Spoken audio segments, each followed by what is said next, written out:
It's more than anything, just losing our focus and just maintaining, just playing with the emotion that we played with in the first half. What are the different challenges when you have so many kids from Florida, from the Miami area, and you're going back there? What are your worries, your concerns, or how do you make it positive going into that game? What's going to be positive is their families are going to be there, so at least we feel like we're going to have a little crowd because of the number of players that we have from South Florida. But one of the issues can be that they all going to want to see them and be around them. So now it's, I have some time blocked out for them to see their families, but this is a business trip, and hey, we can have the pleasure when you have that time to go visit with them, but still, though, we got to get on with our business too. We've talked about finishing with this team and the charity tour. How do you get that accomplished? Well, we just got to continue to work on it, and guys. And what's amazing and what was really good about that game is that when the players came in the locker room, it was that feeling that they had lost the game, and that's what you wanted to feel like. And because a year ago, you lost the game, and they didn't feel as bad as they felt on Saturday. So they felt like they were down after the game? Well, they just felt like they had lost the game. So, hey, guys, we won a football game. Let's get up. I mean, we're 3-0. Let's get moving. But they felt like they had lost that game. You said work on finishing, but how do you do that? What steps do you take? Well, more than anything, you have to talk to them about it, and then just talk to them about just playing a complete game and staying involved in the game and locked into the game. We hit a stretch there where we get a punt block. We take a return out of the end zone that we probably should have left in the end zone. Then we come out of the end zone and we fumble the ball. We kick a ball out of bounds. But it was almost like, one thing after another, and no one really just stepped and said, hey, guys, let's get under control here and make sure that we can finish this game the right way. AJ made the play probably of your tenure here, unless you count his play against West Virginia. In that last series, were there any other players that stood out, did real well on defense against North Carolina in that last drive? Well, they got the ball down there, so the first time we actually we made them throw the ball, got pressure, and they threw the ball out of bounds. And then the next play, the ball snapped it to the quarterback. He dropped it. He had to run out of bounds. Then the third play, they handed it off. Someone made a tackle there on our sideline. But it was just. When I told our team, as I said, I know that Deuce made that play there at the end, but we should have never been in that position. I mean, the game should have been over with. But we were, so we were able to go make a play, and Deuce ended up making it. After you guys got the ball back, you ran the ball twice and then downed it on third down. What was the reasoning behind instead of taking 3Ds? Or then we run it once and down it, or twice? You ran it twice and then downed it on third down to end the game. Well, then the time was, that's when we said, hey, it's over with them. But did you guys not know that the time would have been good enough just to take knees? Oh, we could, but we was on the 4-yard line, so you take a knee and kept going backwards. What I didn't want to do is get a safety in. And then all of a sudden you say, hey, now we have a safety, we got to give them the ball back. There was some confusion that people thought that maybe you guys didn't know they were out of timeouts. You guys knew they were out of timeouts at the end? No, people don't have to get confused about that. We're coaching, all right? We're coaching. We won a football game. Charlie, special teams have been pretty solid, and then the block punt and then the fumble. On that block punt, was it just a mix-up in communication? It looked like he... No, what happened was the punter was aligned too close, and so instead of him being at 15, he was at 12. So when he hit the ball, Jake Smith, the guy didn't even try to block it. Jake hits him, and then he just throws his hand up. But with them being so close, when the ball came off the punter's foot, then it just where he was, because Jake hit him and he kind of went sideways and blocked it. It should have never happened. Charlie, you've lived down there, coached down there. Why is Florida high school football so good, and what's the greatest challenge in getting guys to leave down there and come up here and play? Why it's so good is they get a chance to go through spring practice, and there's so many athletes down there in that state, and there's a large number of them don't even get a chance to get looked at because it's just so many. But the challenge of getting them to come here is we always feel like we have an advantage because they're coming from a city to a city. So when they come from Miami to Louisville, this is a city, and once they get here, they feel like, hey, you know what? A lot of them think it's country, because I remember talking to Teddy for the first time. He said, well, am I going to see like a bunch of horses? I was like, no, you're going to see a city, okay? Now, we go on the outskirts, we'll see some really nice horse barns or go to Churchill Downs, but it's a city. Even Burgess is the same way. That's the mentality, because they think Kentucky, and I was like, no, it is a city. And a lot of the players want to leave. And then when they get an opportunity to go somewhere else, and the ties that we have, you know, we have so many guys on this coaching staff that has coached in Miami and recruited there. So well, we've not recruited, coached in the state of Florida, but recruited Miami. So you have that, already have a built-in relationship with the high school coaches. Does part of it go back though to when they're so young that the best athletes are encouraged it to go into football, or where does it start? You know, it's so hard to start because there they have soccer also. So a lot of the young players down there, they play soccer.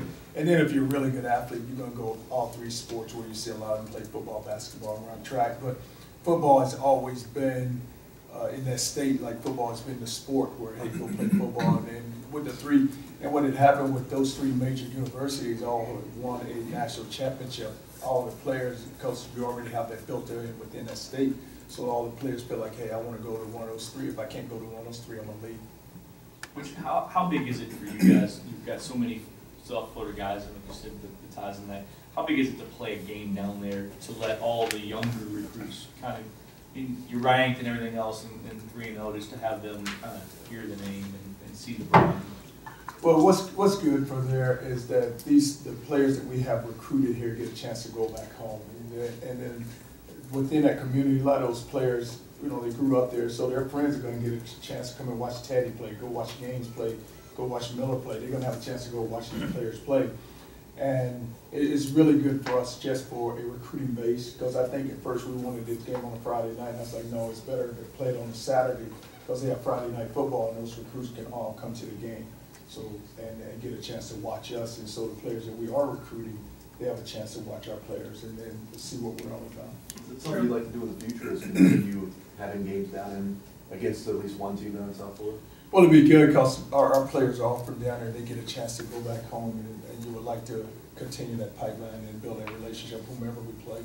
Do you even need to bring up the fact that two Sun Belt teams have beaten SEC teams this year as kind of motivation, or is last year's game against this team motivation enough for you guys? Well, I just told them this team came in here last year and beat us, so we're going to respect this football team. This is a good team. They returned 18 starters, so you guys know what you're up against, and you're on the road now. You're going to their place, and I said there's distractions with the family and all of you going back home. It's something that we're going to have to get by that distraction and make sure that our focus is on the football game and not going to see your families. You mentioned the breakdowns in the kicking game. How concerned are you about special teams play, because that hasn't been a strong piece? Well, I'm not that concerned, because what happened in the kicking game can very easily be corrected. You look at the ball that's kicked out of bounds. I mean, the first one, he puts it down and like on the goal line, then the next one goes out of bounds, so that can be corrected. You look at the block punt, if we move the punter back to where it's supposed to be, that would have never happened. And then the guy dropped the ball, you just hold on to the football. I mean, come on. I know you got hit, you got the tip of get hit, but still, I mean, that ball's a little more. I know it his is more too, but hold on to that football. So how far was the punter? Did he miss a line then on that punt that got blocked? I think that he was a little closer than what he should have been, and then even in that situation, sometimes just hit it one step and get the ball out. Is Teddy spreading the ball around so much by design, or is that him going through his progressions and just seeing who's open? Well, it's all about progression, and then because he's finding, I think what he found like 10 different receivers on Saturday. But Teddy's playing so well right now. He's staying in the pocket. He's so poised, and he's just finding all the open receivers, and they're open. When we find them now, they're really open. Before the season, you and Vance talked about not having that big time linebacker, the Dexter leader. Has that leader stepped forward yet for you guys on defense? Well, Preston Brown's doing a good job right now of playing well, and the thing he's doing is that he's getting the defensive line, and he is growing more into that leadership position. In terms of the end of the game, was that a prevent defense for most of the second half? Oh, no, we don't play prevent. I mean, well, you look at the one run that they hit, the 50-yard run, heck, that scheme went right through the defense, so it was no prevent there. The guy just caught the ball and just took off right through the middle of the defense. And then, no, because you look at the one time he got the ball there on the block punt, so they got it in. Then the 50-yarder hit us, and then they hit us another time on that. They got it back down the sideline where we were in man coverage. But no, we don't play prevent.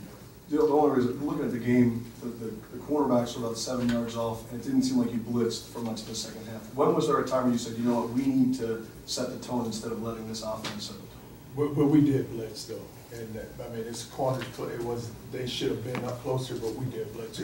The thing about us is, that's who we are on defense. We are an attacking defense, and it doesn't matter where the score sits, that we're gonna still come after people. Charlie, as long as you've been in coaching, how impressed are you with the job that Willie Taggart has done at Western Kentucky, knowing when he took over and to have them, you know, competitive with Alabama, beat Kentucky?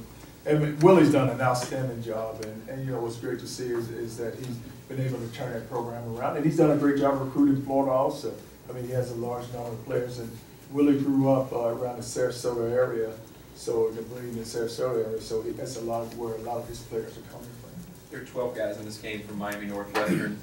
How good was that team that produced all those guys, and what does that say about a program that's got 12 Division I guys there? Well, one time we was down there just recruiting, and it was a lady at Miami Northwestern. She was talking about the number of players here, the number of players at FIU, and the number of players at the University of Miami, and then just across the country. That school has done a great job of just producing players, and it's amazing just to see the number of athletes that are in the school. Did you like the fact, I mean, in 3 years it's changed, that you're ranked 18th in the country, you're undefeated, you guys beat a team like North Carolina, and did you sort of like the fact your players are not down, but their expectation is higher than, hey, we just won the game in this game? Well, it's all about just the standard of excellence, and that's what we talked to our kids about. You know, we don't, some of these games we know we should go win, so let's go win these football games. And yeah, you should get that feeling that you didn't go finish a football game in your third year into it, but a lot of these guys, they've been here with us, so they hear coaches talk about it all the time, so now that's the message that they're going to get. Are teams focusing on Devontae Parker? Is there maybe a reason he's not getting the ball as much as he was last year? Well, it's just where he is and just the way they're spreading it out. I mean, what the second game he had some catches, and this past game what he had one thrown to him, but it's just the way that we're spreading that around. As a coach, how nice is it to have a teaching moment when you still have that W, you know, and you have so many points that you can teach, and obviously maybe this time last year you might not have held on to that win. Well, you probably wouldn't have held on win this time of year, because I just don't know if they would just fall through a slide would have made it. But it is, all those moments are always teachable. A lot of times you look at it, if you go out and beat a team like North Carolina by 30 points, then what happens to you this week? They get full of themselves because you just ain't put, that team isn't there yet. Then they start thinking they're better than what they actually are. Then all of a sudden you walk into it, you know, you go walk into a hornet's nest and you get stung real good because you're still thinking about, hey, we just beat this team from North Carolina, they're supposed to be good. And our guys, we're just not there yet. We're not, and we're still working to get there. And this game was good. It was good that you have a teaching moment where guys can understand, hey, go finish the game, now let's go get ready for the next one. With the game on national television, though, do you feel like you missed a chance to make a statement had you gotten a more compelling win? But I don't know how big of a statement we would have made because it's still, I mean, it would have been great for our program, but we ended up winning the game still. I mean, I don't know how many points we needed to win, right, but we wanted. And we had a big lead and we squandered it away, but still, though, we're going to get many more moments. You still have 8 games to go play, too. Part of the distraction with going back home for some kids is seeing family. The other part is tickets. How do you get that stuff settled? Oh, they'll get those tickets worked out. I mean, there's enough players here who the parents probably won't be going to. Charlie, it's almost exactly a year ago you talked about the fact that Kentucky's program was ahead of yours. That's clearly changed now. What's been the key for you guys making that move in a year? Well, more than anything, I think we've recruited well, and then not so much recruiting, but guys that are, it's all about players believing in your system and you get them to go play, and that's what we're doing. And it's really good that our players have really stepped up and continue each year to improve. You know, from each year we have improved this program. You're probably going to be favored in those next 8 games. Can this North Carolina lesson last that entire time? I mean, how do you keep pitching the underdog when you're not going to be one? Well, you won't be. So what's going to happen is you just have to prepare each game week by week, and just you guys prepare. You know, it doesn't matter who it is. You know, we just got to take care of ourselves and make sure we don't make the mistakes that we make, and just improve each week. Is Florida International, are they an offense where you're going to have to play that nickel package for most of the game again, or will we see more of a, a base? Well, you won't get base because they're not a two-back team, so you're gonna get a nickel package because there are 4 wide receivers and they're gonna spread you out. And it will be a nickel package. And they no huddle as well? Play a little no huddle. But you know, the no huddle didn't concern us. I mean, North Carolina was no huddle, they didn't concern us at all. You played so well on the road your first 2 years. Is there something about the guys getting more focused, and when you talk about business, like, is that the way you guys stress that when you get on the road? Well, what's been good this year at home is that our fans have really came out and really supported us, and guys have played with a lot of energy at home. Now, you know, this first road trip, we'll just see what type of team this one is compared to the last 2 that we've been a part of, the last 2 years that we've been a part of. Have you ever coached in all your years of coaching a team that went more than a month between home games? No, I've never done it. I don't think I've ever been on the road for a month, no. But you know, the schedule is what it is, and we still have to go play it. But we go play 2, then we get a weekend off, and then we go to Pittsburgh, and then we open up real conference play. All right, thank you guys.